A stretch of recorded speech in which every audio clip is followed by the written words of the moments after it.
ठिकाणी मांडल्या पाहिजेत, त्या मागण्यांवर त्यांनी सरकारकडून देखील निर्णय घेतला पाहिजे। पण विरोधी पक्षांनी अद्याप तरी ते मान्य केलेलं नाही। खरं म्हणजे एक गोष्ट या निमित्ताने मला अध्यक्ष महोदय सांगितली पाहिजे की आज विरोधी पक्षाचे जे सदस्य या ठिकाणी आपण निलंबित केले, ते निलंबित करताना कुठलाही आनंद आम्हाला झालेला नाही, परंतु ज्या प्रकारचं वर्तन त्यांचं होतं, अध्यक्ष महोदय खरोखर शेतकऱ्याच्या कर्जमुक्ती करता ते आंदोलन सुरू होतं की शेतकऱ्यांची थट्टा सुरू होती, अशा प्रकारचं त्या ठिकाणी आंदोलन करताना आपल्याला ते दिसले। आणि म्हणून आपण जर बघितलं असेल तर एकीकडे शिवसेनेचे सदस्य असतील, भाजपचे सदस्य असतील, या सगळ्यांची मागणी होती की कर्जमुक्ती झाली पाहिजे, कर्जमाफी झाली पाहिजे।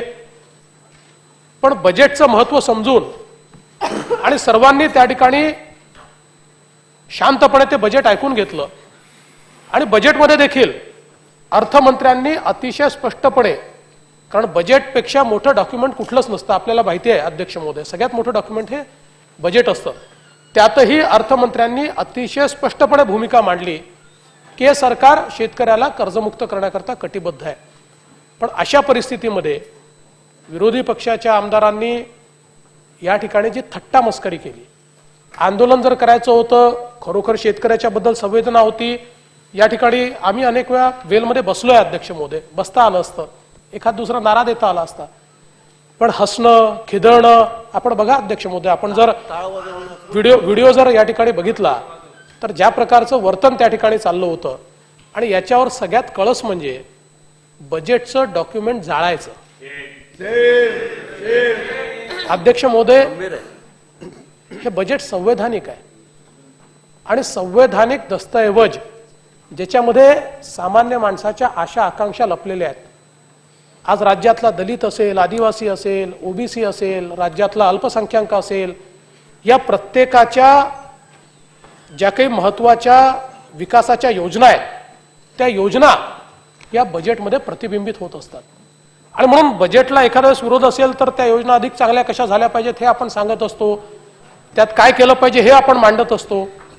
पण हे न करता ते बजेटचं डॉक्युमेंट जाळणं, अध्यक्ष महोदय, संवैधानिक कागदपत्रांचा अशा प्रकारे अवमान करणं, आणि हे जर या सभागृहाने सहन केलं अध्यक्ष महोदय, तर मग या सभागृहाला अर्थ काय राहणार आहे? आपण संविधानाची शपथ घेऊन या सभागृहामध्ये येतो, आणि म्हणून या परिस्थितीमध्ये अध्यक्ष महोदय, खरं म्हणजे आपल्याला हा कठोर निर्णय घ्यावा लागला। आमचं आजही विरोधी पक्षाला आव्हान आहे की विरोधी पक्षाने या ठिकाणी सभागृहाच्या सगळ्या कामकाजामध्ये सहभागी व्हावं। अध्यक्ष महोदय, चर्चेतनं सगळ्या गोष्टीतनं मार्ग निघू शकतो।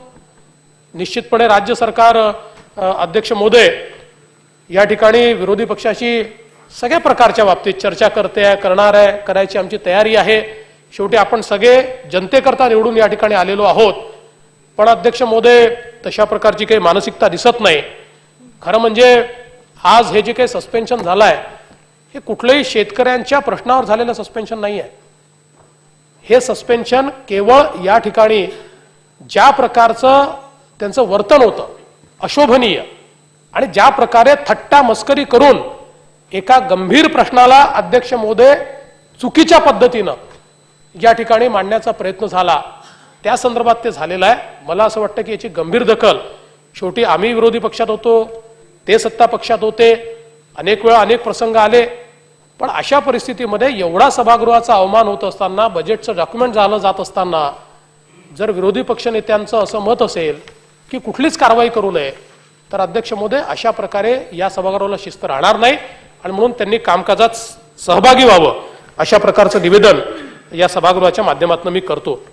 काल अध्यक्ष महोदय या ठिकाणी एक पॉइंट ऑफ इन्फॉर्मेशन उपस्थित झाला होता, आणि त्या माध्यमातून डॉक्टर जयप्रकाश मुंदडा साहेब, श्री अनिल कदम, सन्माननीय श्री शंभूराजे देसाई, सन्माननीय श्री सुभाष साबणे, सन्माननीय श्री उन्मेष पाटील, सन्माननीय श्री आशिष देशमुख, सन्माननीय श्री विजयराव आवटी, सन्माननीय श्री भीमराव धोंडे आणि सन्माननीय श्री मंगल प्रभात लोढा यांनी काही बाबी या ठिकाणी पॉइंट ऑफ इन्फॉर्मेशनच्या माध्यमातून उपस्थित केल्या आणि विशेषतः शेतकऱ्यांच्या संदर्भात, कर्जमाफीच्या संदर्भात जे काही बजेट मांडलं गेलं आहे त्या बजेटमध्ये काय संकेत आहेत, राज्य सरकारची भूमिका काय आहे, अशा अनेक मुद्दे हे या ठिकाणी मांडण्यात आले.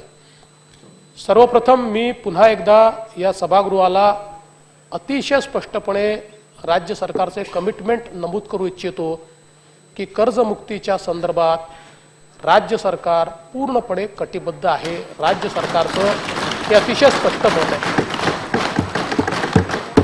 अध्यक्ष महोदय, या संदर्भात मुळामध्ये मी या सभागृहात आकडेवारी मांडली की राज्यातल्या 1,34,00,000 शेतकऱ्यांपैकी 31 लाख शेतकरी असे आहेत की जे काही ना काही कारणाने क्रेडिट सिस्टीमच्या बाहेर गेले आहेत. आपण ज्यावेळेस कर्ज माफ करतो त्यावेळी ते कर्ज माफ केल्याने तो शेतकरी काही श्रीमंत होत नाही, पण कर्ज माफ का करतो तर त्या शेतकऱ्याला पुन्हा कर्ज घेता आलं पाहिजे, पुन्हा त्या सिस्टीममध्ये तो आला पाहिजे, त्याला पुन्हा शेती करता आली पाहिजे. याकरता आपण खऱ्या अर्थानं कर्ज माफ करत असतो. आणि म्हणून राज्यासमोरचा आजचा प्रश्न काय आहे तर ज्याला आपण कर्जमाफी म्हणतो त्याला दुसऱ्या परिस्थितीत जर आपण दुसऱ्या शब्दात त्याचं वर्णन करायचं झालं तर त्याला इन्स्टिट्यूशनल क्रेडिट सिस्टीममध्ये आणायचं, त्याला कर्ज मिळू शकेल याकरता पात्र करायचं. आज तो अपात्र आहे, त्याला पात्र करायचं. याकरता खऱ्या अर्थानं आपण ही उपाययोजना या ठिकाणी करत असतो. अध्यक्ष महोदय, या 31 लाख शेतकऱ्यांना जर या कर्जाच्या संपूर्ण इन्स्टिट्यूशनल क्रेडिट फ्रेमवर्कमध्ये आणायचं असेल तर त्याच्याकरता मी या सभागृहात सांगितलं की 30,500 कोटी रुपयाची तरतूद आपल्याला करावी लागेल. आणि ही तरतूद करत असताना आपल्या एकूण फायनान्सेसचा जर विचार केला तर त्यातनं ही तरतूद ही आपल्या फायनान्सेसमधनं पूर्णच्या पूर्ण करणं आपल्याला कठीण होतं. आणि म्हणून आपण केंद्र सरकारकडे का गेलो तर केंद्र सरकारकडे जाण्याचं कारण एवढंच होतं की आपण केंद्राला या संदर्भातली मदत मागत होतो. हा सगळा पैसा हा जर आपल्या फायनान्सेसमधनं आपण खर्च करायचं ठरवलं तर अध्यक्ष महोदय आपली फिस्कल स्पेस त्यात संपून जाईल. आणि फिस्कल स्पेस जर संपली, आपण जर त्या ठिकाणी इतर बाबींवर जर पैसा खर्च करू शकलो नाही तर त्यातनं शेतकऱ्याकरता जो शाश्वत विकास आपल्याला करायचा आहे, कारण आपली अपेक्षा काय आहे, आपली अपेक्षा अशी आहे की एकीकडे शेतकरी या ठिकाणी कर्जातनं बाहेर आला पाहिजे आणि दुसरीकडे तो शेतकरी पुन्हा कर्जबाजारी होणार नाही अशा प्रकारच्या व्यवस्था देखील राज्यामध्ये आपल्याला तयार करता आल्या पाहिजेत. मग अशा प्रकारच्या व्यवस्था जर तयार करायच्या असतील तर आपल्याला आज आपलं जे शेतीचं क्षेत्र आहे जे रिलीफ आणि रिहॅबिलिटेशन पुरतं मर्यादित आहे, म्हणजे गारपीट झाली तर पैसे द्या, अवर्षण झालं तर पैसे द्या, पण गुंतवणूक मात्र आपण शेतीच्या क्षेत्रात 1,000 कोटी रुपये देखील करत नव्हतो. अतिशय कमी गुंतवणूक त्या क्षेत्रात करत होतो. आता शेतीच्या क्षेत्राचा जर विचार केला तर शेतकऱ्याला सक्षम बनवायचं असेल तर त्याची उत्पादकता आपल्याला वाढवावी लागेल. आज शेतकऱ्याला शेतमालाचा भाव परवडत नाही. आता सोनवणेजी आपण देखील चर्चा या ठिकाणी करत होतात की शेतकऱ्याला जर शेतमालाला उत्तम भाव मिळाला तर शेतकरी कर्जबाजारी होणार नाही. पण हा जो काही भाव आहे हमी भाव, हा हमी भाव शेतकऱ्याला का परवडत नाही? तो इतर राज्यांमध्ये परवडतो, आपल्या राज्यात नाही परवडत. याचं कारण आपल्या राज्याची उत्पादकता कमी आहे. उत्पादकतेत आपण शेवटच्या 5 राज्यांमध्ये जवळजवळ सगळ्याच पिकांमध्ये, ऊस वगैरे काही सोडलं तर आपण त्या ठिकाणी येतो. उत्पादकता कमी असण्याचा अर्थ काय आहे तर उत्पादनाचा खर्च अधिक आणि अधिक खर्च करून त्यातनं कमी आउटपुट मिळालं की ज्यावेळेस हमी भावाने ते आपण विकायला जातो त्यावेळेस दोघांमधला जो नफा असतो तो नफा अत्यंत कमी असतो, तो न परवडण्यासारखा असतो, तो अनसस्टेनेबल असतो. उत्पादकता जेव्हा वाढते त्यावेळी उत्पादन खर्चातली वाढ ही 10-12% वाढते, 15% वाढते आणि उत्पन्नावर जो हमी भावातनं त्याला पैसा मिळतो तो 100 पटींनी, 200 पटींनी, 300 पटींनी जास्त मिळतो. आणि म्हणून त्याला हमीभाव परवडतो आणि त्या माध्यमातनं हा शेतकरी सक्षम होत असतो.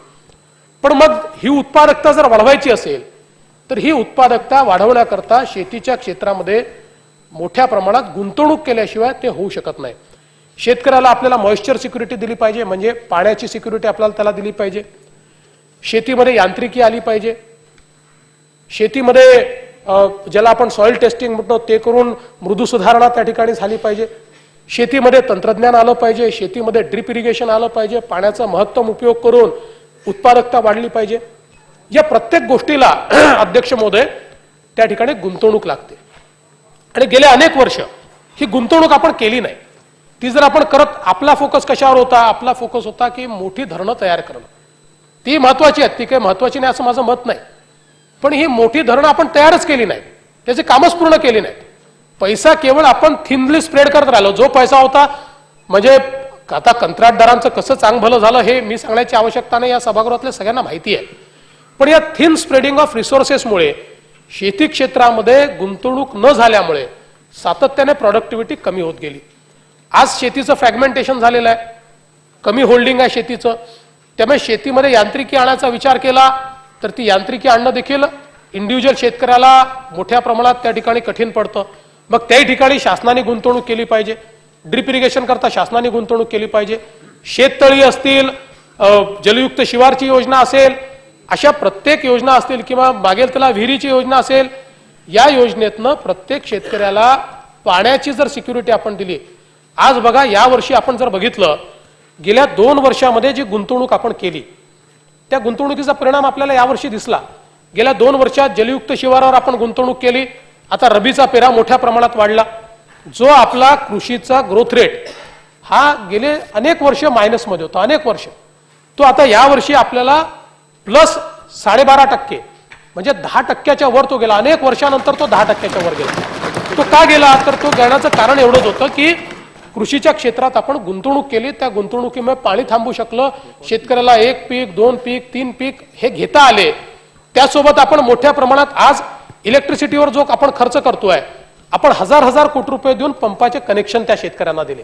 त्यामुळे तो रबीचं पीक घेऊ शकला. जर पंपच नसेल तर रबीचं पीक कसं घेईल? आज विदर्भ मराठवाड्यामध्ये 1.5 लाख आणि एकूण जवळजवळ 2 लाखाच्या वर आपण शेतकऱ्यांना कृषीचे पंप दिले. आणि त्या पंपांच्या माध्यमातून आज त्याला सिंचनाची शाश्वत व्यवस्था करता येते. आता मोठ्या प्रमाणात ड्रिप इरिगेशन करता आपण जे मागच्या वर्षी आणि त्याच्या मागच्या वर्षी पैसे दिले आहेत, अध्यक्ष महोदय, 4 वर्षांचं जुन्या सरकारचं थकीत ते देखील आपण दिलं. ड्रिपचं आपल्या काळातले पैसे आपण दिले आणि मोठ्या प्रमाणात ते पैसे दिले. आणि हा पैसा अजून आपल्याला द्यावाच लागणार आहे. आता आपण कृषी समृद्धी प्रकल्पाच्या माध्यमातून जी 5,000 कोटीची गुंतवणूक करतो, ही गुंतवणूक शेतीच्या क्षेत्रामध्ये त्या ठिकाणी मृदू संधारण असेल, पाण्याचे स्ट्रक्चर तयार करणं असेल, ड्रिप इरिगेशन असेल, पोस्ट हार्वेस्ट टेक्नॉलॉजी असतील, मार्केट लिंकेज असेल, त्या प्रत्येक गोष्टीतली ती गुंतवणूक आपण करतोय. आणि सगळीकडे आपल्याला गुंतवणूक जी आहे ती निश्चितपणे या ठिकाणी आपल्याला करावी लागेल. म्हणजे जर आपण सिंचनाचा विचार केला तर यावर्षी आपण सगळे रेकॉर्ड तोडले. आपण शिंदे साहेब 41 लाख हेक्टरचं सिंचन यावर्षी अचीव केलं, जो महाराष्ट्रातला एक रेकॉर्ड आहे. यापूर्वी आपण एवढं सिंचन कधी, म्हणजे आपलं हायएस्ट जे आतापर्यंत गेलो होतं ते 32 लाख होतं, ते 41 लाखावर आपण गेलो. तर आपण ही जी काही गुंतवणूक करतो, या गुंतवणुकीतून आपल्याला मोठ्या प्रमाणात शेतकऱ्यांना त्या ठिकाणी त्याची उत्पादकता वाढवता येते, त्याच्याकडे 2 पैसे त्यातनं येतील. आता तुरीच्या संदर्भात आपण बघतो थोड्या अडचणी आल्या, पण आपण 28 लाख क्विंटल तूर ही राज्य सरकारनं हमी भावानं खरेदी त्या ठिकाणी केली आणि अजूनही थांबवली नाही. आता अजून 15 एप्रिल पर्यंत आपण त्याला वाढ दिलेली आहे. हे ठीक आहे की पोते संपले, बारदाना संपला, त्याच्यानंतर मग आपले जे काही गोडाऊन आहे ते गोडाऊन संपले, पुन्हा नव्याने बारदाना आणला, पुन्हा गोडाऊन त्या ठिकाणी आपण भाड्याने घेतले आणि त्या ठिकाणी ती तूर आपण अध्यक्ष महोदय विकत घेतली. आता चणा आपण विकत घेतोय.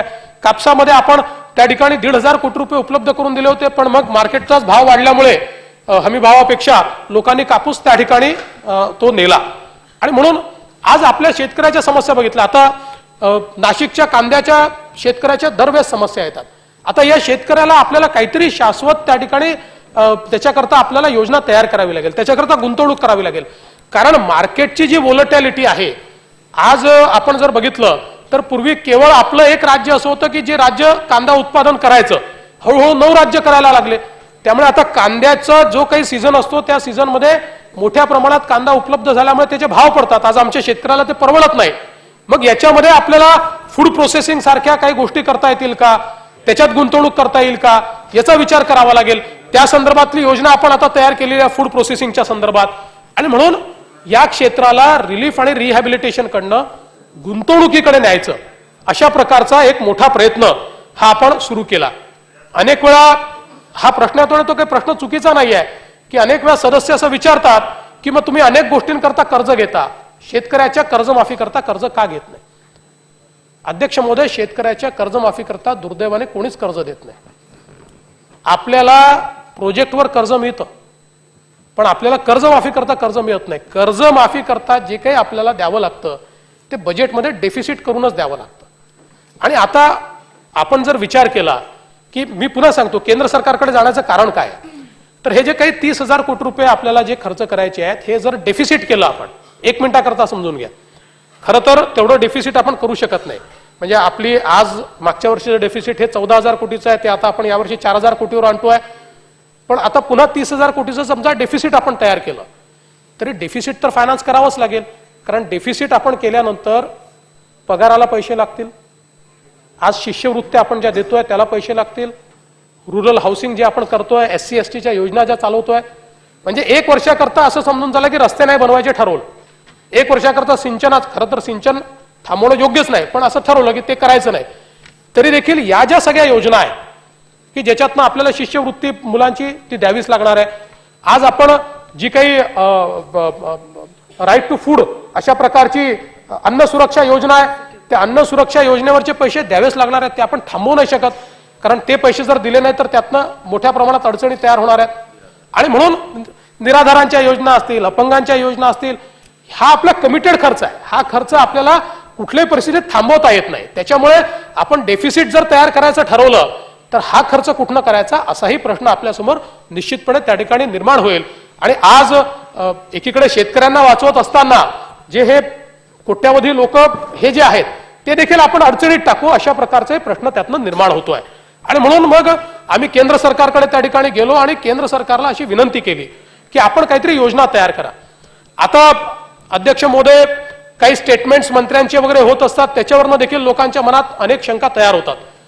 आता मुळामध्ये आपण केंद्र सरकारला विनंती केल्यानंतर मंत्री होते, काही सदस्य होते, आणि आम्ही त्यांना काय सांगितलं, आम्ही त्यांना सांगितलं की ठीक आहे, तुमची एक्झिस्टिंग योजना नसेल, तुम्ही योजना तयार करा, आम्ही काही कॉन्ट्रीब्युशन करतो, तुम्ही काही कॉन्ट्रीब्युशन करा, आणि त्यातनं आपण या ठिकाणी या 31 लाख शेतकऱ्यांना त्याचा फायदा देऊ आणि त्या माध्यमातून त्यांना क्रेडिट सिस्टम मध्ये आणू, जेणेकरून आम्ही गुंतवणुकीतून शेती क्षेत्रामध्ये जो विकास सुरू केलाय की ज्यातनं 12% विकास दर आज दिसतोय.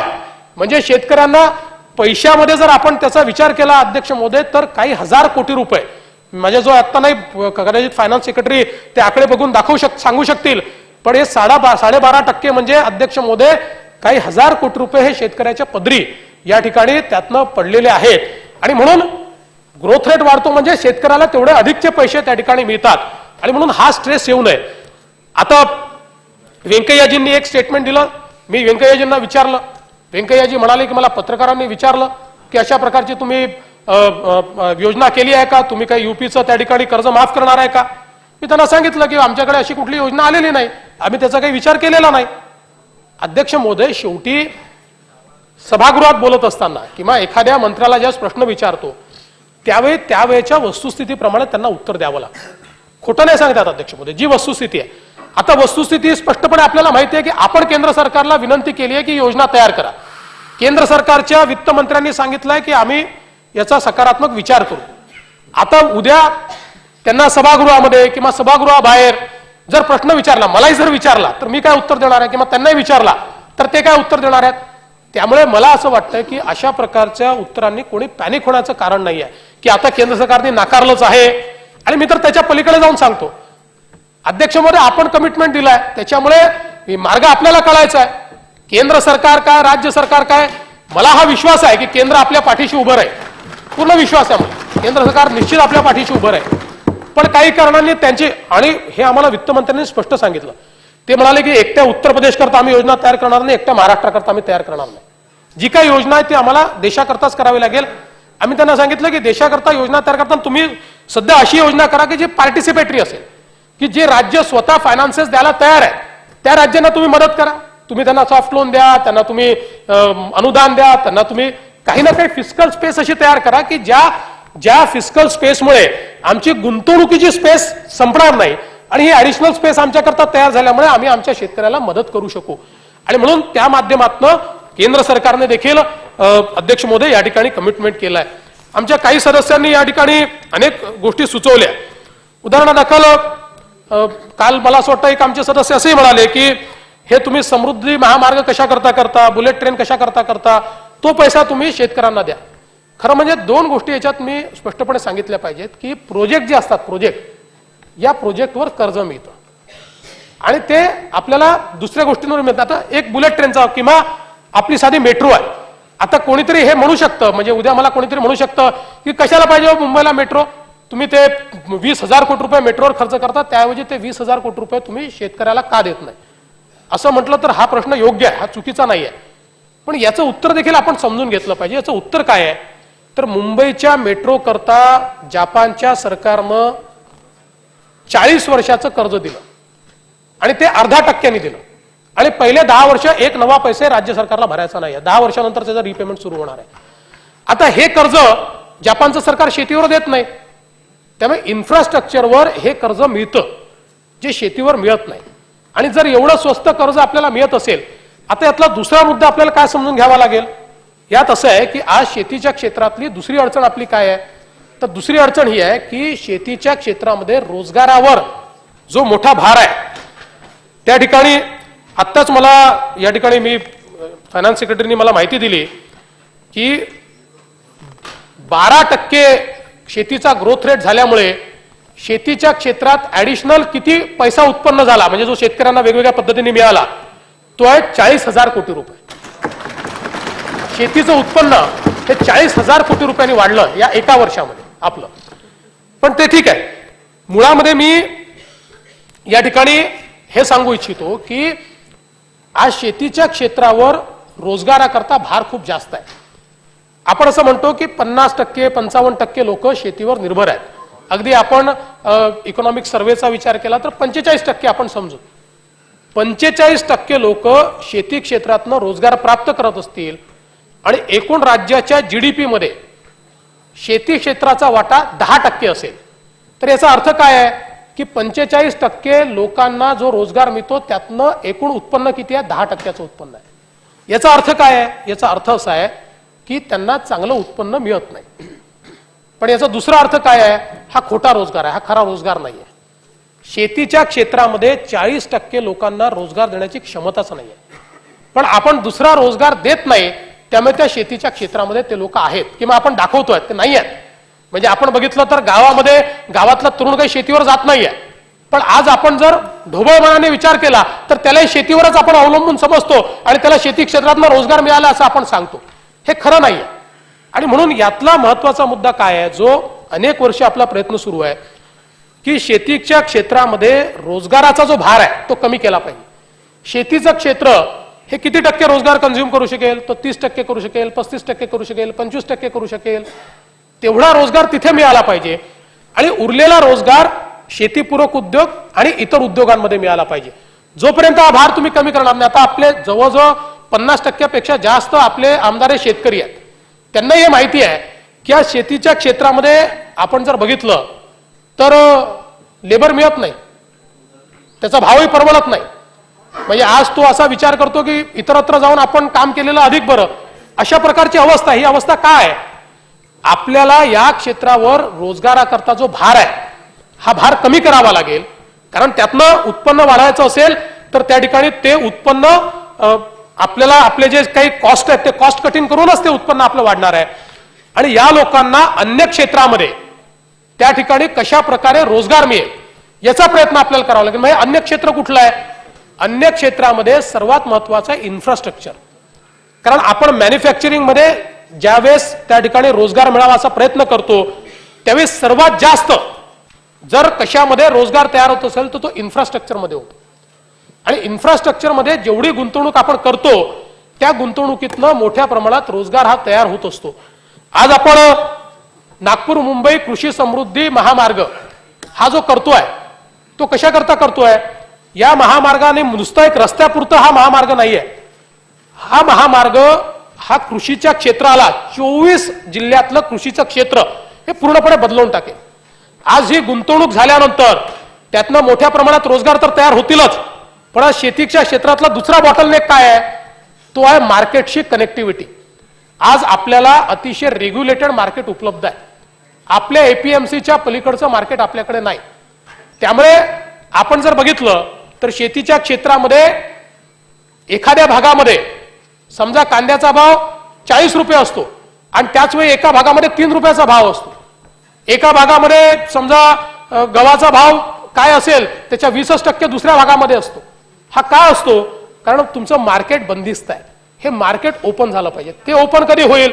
ते ओपन ज्यावेळेस कनेक्टिव्हिटी तयार होते त्यावेळेस कनेक्टिव्हिटी होईल. आज जर या कृषी समृद्धी महामार्गावर एकतर आपण जेएनपीटी सारखं पोर्ट हे पूर्णपणे त्याला जोडतो. जेएनपीटी पोर्ट जुडल्यामुळे 24 राज्यात जिल्ह्यातनं निर्यातक्षम कुठल्याही फळबागा निर्यातक्षम थेट जेएनपीटी वरनं निर्यात करू शकतील. आणि त्याच्याकरता दुसरं आपण काय करतोय, याच्यावर 22 जे नोड्स तयार करतोय, हे नोड्स कृषी समृद्धीचे नोड्स आहेत. म्हणजे या नोड्सवर कोल्ड स्टोरेजची चेन आपण तयार करतोय. आपल्याला कल्पना आहे की जे काही रिपोर्ट येतात त्या रिपोर्टमध्ये आपल्या शेतकऱ्यांना ज्या काही अडचणी आहेत त्यातली मोठी अडचण काय आहे, ती अडचण पोस्ट हार्वेस्ट मॅनेजमेंट आणि मार्केट लिंकेज. हे मी जाणीवपूर्वक इंग्रजी शब्द याकरता वापरतोय की त्याला मराठीत तसे शब्द म्हणजे कॉमनली वापरले जातात. पण कापणीनंतरचं व्यवस्थापन आणि त्याला बाजारपेठेशी लिंक करणं हे दोन महत्वाचे विषय आहेत की जे शेतकऱ्यांवर सर्वाधिक त्या ठिकाणी अडचणीत शेतकऱ्यांना आणतायत. तर या दोन गोष्टी या कृषी समृद्धी महामार्गाच्या माध्यमातून आज शिंदे साहेब या ठिकाणी आहेत आणि पहिल्या दिवशीपासून आम्ही हे ठरवलं, शिंदे साहेब सांगतील की पहिल्या दिवशी ठरवलं की हा महामार्ग कृषी महामार्ग असणार आहे. आणि म्हणून याच्या 22ही नोड्सची थीम जी तयार केली ती कृषीवर आधारित तयार केली आहे. एक कोल्ड स्टोरेजची चेन आपल्याला असणार आहे. याचा अर्थ असा आहे की आपण तयार केलेल्या भाज्या असतील, फळं असतील, याकरता असं इन्फ्रास्ट्रक्चर आपण याच्या माध्यमातून तयार करतोय की ते कुठलंही नाशिवंत अशा प्रकारचं शेतकऱ्याचं उत्पन्न हे जेएनपीटी पोर्ट पर्यंत पोहोचू शकेल, ते राज्यातल्या इतर भागात पोहोचू शकेल, ते देशातल्या इतर भागात पोहोचू शकेल. इथपर्यंत सगळ्या व्यवस्था याच्या माध्यमातून आपण करतोय. आणि म्हणून ज्यावेळेस आपण असं म्हणतो की कशाला रस्ता पाहिजे, हे पैसे शेतकऱ्यांना देऊन टाका, त्यावेळी जे फंडिंग एजन्सीज असतात, आंतरराष्ट्रीय एडीबी असेल किंवा कोणी असेल, त्यांना रस्त्याला तुम्ही पैसा मागितला तर ते रस्त्याला कर्ज देतात. पण त्यांना सांगितलं की नाही नाही शेतीचं आम्हाला कर्ज माफ करायचं त्याकरता आम्हाला कर्ज द्या, तर त्याकरता कोणी कर्ज देत नाही. पण आपण आता पहिला फोकस काय केलाय महत्वाचा आपलं सरकार आल्यानंतर, आता ही गुंतवणूक, यापूर्वी गुंतवणुकीची संधी नव्हती का? होती, पण ती शेती क्षेत्राकरता नाही केली आपण. ती गुंतवणूक इतरत्र खूप केली. आता आपण जिथे जिथे कर्ज मिळू शकतं तिथे तिथे कर्ज घेऊन शेती क्षेत्रातल्या गुंतवणुकीवर ते कर्ज करतोय. आणि म्हणून मी मागच्याही वेळेस आपल्याला सांगितलं की इतक्या मोठ्या प्रमाणात हा सगळा जो काही आपण गुंतवणूक केली, गेल्या 10 वर्षातली यांची गुंतवणूक बघा आणि गेल्या 2 वर्षातली आपली गुंतवणूक बघा, मोठ्या प्रमाणात ही गुंतवणूक केली. हे खरं आहे की शेतकऱ्याच्या तात्कालिक गरजा आहे. आता गुंतवणूक केल्यानंतर शेतीचं क्षेत्र बदलायला 5 वर्ष तर निश्चित लागतील. त्या 5 वर्षात त्या शेतकऱ्याला आपण वाऱ्यावर सोडून देणार आहोत का? हाही प्रश्न योग्य आहे, हा काही चुकीचा प्रश्न नाही आहे. त्याला वाऱ्यावर सोडता येणार नाही, त्याच्या पाठीशी त्याही कालावधीमध्ये आपल्याला निश्चितपणे आपल्याला उभं राहावं लागेल. आणि म्हणून एकूण पहिल्यांदा या सभागृहाच्या माध्यमातून माझी सगळ्यांना ही विनंती आहे की शेती क्षेत्रामध्ये परिवर्तन करायचं असेल तर शेतीला गुंतवणुकीकडे नेल्याशिवाय आपण हे परिवर्तन करू शकत नाही. आता दुसरा त्यातला मुद्दा जो आहे तो विशेषतः ह्या 31 लाख शेतकऱ्यांचा आहे की हे सगळं आपण केलं, हा 1 कोटी शेतकरी ज्याला कर्ज मिळू शकताय त्याचा ठीक आहे, त्याचा फायदा आहे किंवा तो त्या सिस्टीम मध्ये आहे. पण हा जो सिस्टीमच्या बाहेर गेलाय या शेतकऱ्याचं नेमकं काय आहे, हाच प्रश्न खऱ्या अर्थानं आपल्या समोर आज या ठिकाणी आहे. आणि म्हणून जे काही आपण प्रयत्न करतोय, म्हणजे याच्यातला दुसरा मुद्दा काय, तर मागच्या कर्जमाफीमध्ये आपण बघितलं की थेट फायदा बँकांना झाला. बँकांनी काय केलं, आता जरी आपल्याकडे 31 लाख हा आकडा असला तरी कदाचित यातल्या 2-3 लाख 5 लाख असेही असतील की ज्यांचे अकाउंट ऑलरेडी बँकांनी राईट ऑफ केले. आता मागच्या कर्जमाफीमध्ये सरसकट अशा प्रकारची ज्यावेळेस व्यवस्था झाली, जे अकाउंट राईट ऑफ झाले होते ते जिवंत करून त्याच्यावर कर्ज माफ झालेलं दाखवलं, जे अकाउंट ओव्हरड्यू नव्हते त्याही अकाउंटवर आपण दाखवलं की कशा प्रकारे म्हणजे एक प्रकारे बँकांनी हा पैसा, म्हणजे शेतकऱ्याला फायदा काय झाला तर त्या वर्षी त्याचं 7-12 कोरा झाला, पण व्यवस्था नसल्यामुळे त्या 31 लाख शेतकऱ्यांपैकी 90% शेतकरी 2009 सालीच आणि अर्धे 2010 साली हे कर्जबाजारी झाले. पुन्हा त्यांच्या 7-12वर कर्जाचा आकडा त्या ठिकाणी उभा राहिला, पुन्हा बोजा तयार झाला. पण दरम्यानच्या काळात बँका मात्र या म्हणजे ज्या अडचणीत असलेल्या बँका होत्या, भ्रष्टाचाराने बरबटलेल्या बँका होत्या, त्या बँकांचं चांगभलं झालं. आणि त्याच्यासोबत अनेक ठिकाणी तर मोठ्या शेतकऱ्या, आपल्याला माहिती आहे कोल्हापूर जिल्ह्याचे आमचे प्रतिनिधी या ठिकाणी आहेत, ते मला नेहमी सांगतात की त्या जिल्ह्यामध्ये तर अनेक लोकांनी सत्ता पक्षातल्या कशा प्रकारे मोठे मोठे 20-20 लाखाचे शेतकरी पकडले आणि त्यांना दाखवून त्यांचं देखील कर्ज माफ करून टाकलं. आणि म्हणून दोन गोष्टी आहेत मला वाटतात की आपल्याला या 31 लाख लोकांचा निर्णय घेत असताना बँकांचं भलं होऊ नये, करायचं असेल तर ते शेतकऱ्याचं भलं झालं पाहिजे. त्यामुळे याच्याही खोलात आपल्याला जावं लागेल. प्रत्येक इंडिव्हिज्युअल शेतकऱ्याचा त्याचा ग्रीव्हियन्स काय आहे, त्याच्या खात्याची परिस्थिती काय आहे, ही प्रत्येक गोष्ट या ठिकाणी आपल्याला बघून त्यानंतरच खऱ्या अर्थानं आपल्याला याचा निर्णय जो आहे तो करावा लागेल. आणि म्हणून मी पुन्हा एकदा सांगतो, खरं म्हणजे आमच्या विरोधी पक्षाच्या लोकांनी आमच्या शिवसेनेच्या मित्रांच्या खांद्यावर बंदूक ठेवून चालवण्याचा प्रयत्न केला. आणि हे सत्य आहे, म्हणजे त्यांची प्रामाणिक भूमिका, पण यांची भूमिका प्रामाणिक नाही आहे हे स्पष्टपणे या ठिकाणी केलं पाहिजे की यांची जी भूमिका आहे ही वेगळी भूमिका आहे. कारण ही आज शेतकऱ्यांची जी अवस्था झालेली आहे, 15 वर्षातल्या खऱ्या अर्थानं यांच्या पापाचंच ते फळ आहे की शेतकरी आज अशा परिस्थितीमध्ये या ठिकाणी आहे. पण मी या निमित्ताने स्वतः शिवसेनेचे पक्षप्रमुख माननीय उद्धवजींशी चर्चा केली. राज्य सरकारचं कमिटमेंट काय हे त्यांना सांगितलं. त्यांना हे देखील सांगितलं की अशा प्रकारचा कुठलाही निर्णय करत असताना हा एका दिवसात घेता येण्यासारखा निर्णय नाही आहे, याचे हे इम्प्लिकेशन्स आहेत, त्या दृष्टीनं तयारी ही करावी लागेल. केंद्राची मदत मागू, केंद्राची मिळाली तर आपल्याला थोडासा फायदा होईल आणि आपण सगळ्यांनी थोडं प्रेशर केलं तर केंद्र काही ना काही योजना तयार करेल. त्यामुळे आधी केंद्राला आपण प्रयत्न करून पाहू. समजा केंद्राच्या काही अडचणी असतील तर आपल्या योजना तयार करू. पण हे सगळं करत असताना याच्यात ऑब्जेक्टिव्हिटी आली पाहिजे. कुठली योजना तयार करत असताना ती शेतकऱ्याकरता झाली पाहिजे, ती इतर माणसाकरता होऊ नये, ती बँकांकरता होऊ नये. आणि त्याच एका कारणानं सन्माननीय उद्धवजी ठाकरे यांनी बजेटच्या संदर्भात पूर्ण पाठिंबा हा आम्हाला त्या ठिकाणी दिला. आणि तो पाठिंबा मिळाल्यानंतर हे उघडे पडले. याचं कारण काय होतं की यांना केवळ राजकारण करायचं होतं. जर यांच्या मनात शेतकऱ्याबद्दल श्रद्धा असती तर यांनी देखील बजेट ऐकून घेतलं असतं, त्या बजेटमधल्या कमिटमेंट समजून घेतल्या असत्या. आणि इतके वर्ष राज्य चालवल्यानंतर त्यांनाही हे माहिती आहे की निर्णय घेण्याचं आपण ठरवलं तरी देखील त्याला बऱ्याच प्रोसिजर असतात, बराच पैसा त्याच्यात इन्व्हॉल्व असतो, बऱ्याच अडचणीतनं त्यातनं मार्ग आपल्याला काढावा लागतो. हा काही एका दिवसात झाला आम्ही निर्णय घोषित करून टाकला असा निर्णय होत नाही. आणि खरं म्हणजे जशी इकडच्या सगळ्यांची भावना आहे, मुख्यमंत्री म्हणून कुठल्याही मुख्यमंत्र्याला देखील हेच वाटेल ना. म्हणजे हे जर इतकं बाबा असं आहे तर मुख्यमंत्र्याला काय, मुख्यमंत्री कशाला वाईटपणा घेईल, मुख्यमंत्री तर म्हणाल चला करून टाका, आत्ताच्या आत्ता घोषित करून टाका. पण हे घोषित करत असताना जसं या 31 लाख लोकांचा विचार आपल्याला करायचा आहे, तसा जे आपले 1 कोटी शेतकरी आहेत की जे कर्ज भरताय किंवा जे आता या सिस्टीमच्या बाहेर नाही आहे, त्यांचाही विचार आपल्याला याकरता करावा लागेल. काल मला असं वाटतं आपल्या एका सदस्यांनी अतिशय स्पष्टपणे मांडलं, आपण तो आपण मांडलं, मला वाटतं अनिल तुम्ही मांडलं की त्या शेतकऱ्यांना जर असं वाटलं की बाबा आपलंही कर्ज माफ होणार आहे आणि त्यांनी जर कर्ज भरणं बंद केलं तर अध्यक्ष महोदय आपली सिस्टीम कोलॅप्स होईल. आज आपल्या सोसायट्या आहेत, आपल्या जिल्हा बँका आहेत, राज्य शिखर बँक आहे, या सगळ्यांसमोर मोठी अडचण तयार होईल. आणि म्हणून पुन्हा एकदा या सभागृहाच्या माध्यमातून त्या 1 कोटी शेतकऱ्यांना हे स्पष्टपणे सांगतो की जो काही विचार या ठिकाणी आम्ही करतो आहोत तो जे थकीत आहे, जे दुष्काळामुळे त्या ठिकाणी सिस्टीमच्या बाहेर गेले आहेत, अशा शेतकऱ्यांकरता काही ना काही योजना तयार करायचा आमचा प्रयत्न चालला आहे. त्यामुळे कृपया आपण भरायची क्षमता असताना किंवा आपण दरवेळेस भरत असताना आता कदाचित आपल्यालाही कर्जमाफी मिळेल अशा माध्यमातून कर्ज भरायचं नाही अशी कृपया चूक करू नका, ते योग्य होणार नाही. ही सिस्टीम जर कोलॅप्स झाली तर पुढच्या वर्षी तुम्ही अडचणीत याल हे मात्र नक्की आहे की आपल्याला हा विचार करावाच लागेल की हे जे 1 कोटी शेतकरी जे काही कर्ज भरतायत किंवा कर्जाच्या सिस्टीम मध्ये आहेत, यांनाही आपल्या योजनांचा फायदा जो आहे हा फायदा यांनाही मिळाला पाहिजे. म्हणजे यांना असं उद्या वाटू नये की झालं त्यावेळेस, सॉरी शब्द वापस घेतो, की यांना असं वाटू नये की त्यावेळी आपण जर थकवलं असतं तर बरं झालं असतं, उगीच आपण भरलं. आणि म्हणून त्यांनाही मी सांगतो, आणि कर्ज थकणं हे अडचणींमुळे थकलं तर ते आपण समजू शकतो. सवयीने कर्ज थकवणं अशी सवय महाराष्ट्रात बहुतांश लोकांना नाही आहे. ती सवय त्यांना लागूही नाही अशी माझी अपेक्षा आहे. आणि म्हणून मी पुन्हा एकदा अतिशय स्पष्टपणे या सभागृहातल्या सदस्यांना सांगतो, या ठिकाणी बजेटच्या भाषणामध्ये अतिशय स्पष्ट कमिटमेंट दिली आहे.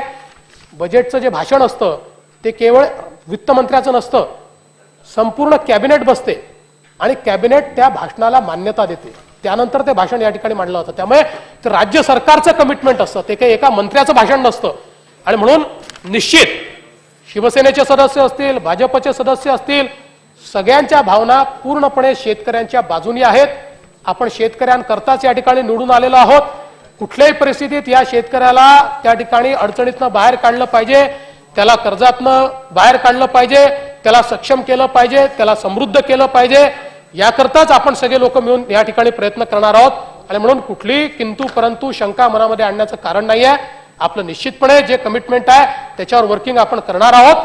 आणि राज्य सरकार कुठल्याही परिस्थितीमध्ये शेतकऱ्याच्या पाठीशी अतिशय खंबीरपणे उभं राहील हा विश्वास या निमित्ताने मी देतो.